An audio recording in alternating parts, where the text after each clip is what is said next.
Sometimes the most terrifying thing isn't what is looking at you, but what repeats your every step. Not your shadow. When Anna returned home late that evening, the city seemed empty and cold. The wet asphalt reflected the sparse streetlights, and the glow from shop windows barely reached the sidewalk. The wind pierced to the bone, whistling through the cracks of the old house, where the walls trembled from the drafts. Every step felt like an echo of the unknown, as if the street itself were watching her. The keys jingled in the lock. Inside the apartment, it was quiet, almost too quiet. The dim light from an old lamp barely illuminated a corner of the room, casting dark patches on the walls. Anna took off her coat and hung it on the rack. Her heart beat faster. A strange creak from the stairs made her flinch. She tried to convince herself, it's just an old house, old floorboards. Approaching the window, Anna looked at the balcony opposite hers. Nothing seemed out of the ordinary, but a moment later, a silhouette flickered in the reflection. She froze, listening to the silence. She blinked again, and the figure vanished. A tree, a shadow, just a trick of the light, she repeated to herself, but the sense of dread would not fade. A few minutes later, her gaze involuntarily fell on the window again. Now the silhouette stood motionless, as if watching her every move. Her heart constricted, her breathing quickened. She raised her hand, and the shadow raised its own at the exact same time. Panic began to flood her body, an icy shiver running down her spine. Anna tried to turn on the room light. The lamp flared up, and the shadow seemed to distort slightly, but it did not disappear. She stepped back, leaning against the wall, trying to understand what it was. Every movement of her body was repeated by this reflection, with a clear will of its own. An attempt to open the window to check the balcony failed. It was tightly shut. Anna realized that the space around her had shrunk. The shadow wasn't just watching, it was controlling the room. In a panic, Anna ran to the kitchen. The light flickered on there, but the shadow cast long, distorted outlines across the walls, as if laughing at her fear.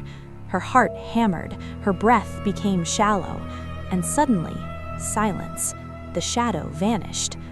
Anna sat on the sofa, trying to calm down, but when she looked at the window again, her own shadow on the wall was not moving in sync with her. A faint whisper echoed somewhere in her head. You are no longer alone. She closed her eyes. When she opened them again, the shadow appeared next to the sofa, its features distorted, its eyes glowing with emptiness. Anna noticed that objects in the room were changing. Books on the shelves shifted as if an invisible hand were flipping the pages. The lamp swayed slightly, though the air was still. Every sound, a creak of the floor, a rustle of paper, a quiet tapping, echoed. Anna tried to turn on the television, hoping to drown out the silence, but the screen showed only her reflection, and behind it, a silhouette that was smiling. The shadow was repeating not just her movements, but her gestures, and even her thoughts.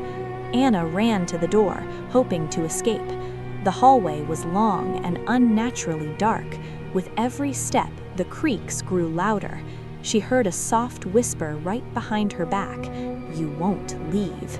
She turned around. No one was there, but the reflection in the hallway window showed a figure that was taller, darker, and more alive than she was. In the kitchen, the refrigerator opened on its own. The dishes clattered. The shadow sat in the armchair, repeating her every move with a split-second delay, as if savoring Anna's torment. Her heart tightened, her breathing became ragged. She tried to scream, but the sound was stuck in her throat. The night stretched on endlessly. Anna heard footsteps on the balcony, though no one had gone out. Sounds trickled from the walls, from the ceiling, from the floor. It seemed the apartment itself was whispering her name, repeating, "You are no longer alone." When she finally closed her eyes to gather her strength, the shadow stepped forward, and at that moment an icy whisper sounded directly in her head. "I live here now." The lamp went out. The room was plunged into absolute darkness. The creak of the window frame served as a reminder: someone is watching. Outside, the house is empty, but inside, among the shadows and reflections, another life has taken root, and it looked at Anna from every surface, in the window, the mirror, and on the walls. Anna felt a coldness piercing every cell of her body. Her heart tightened, her breathing was labored. She tried to hug herself, but the shadow repeated every gesture with a slight delay, as if enjoying her suffering. The night went on. Inside the apartment, there was no longer Anna, but only her reflection, her dark copy that now lived a life of its own, watching every thought, every movement, every emotion.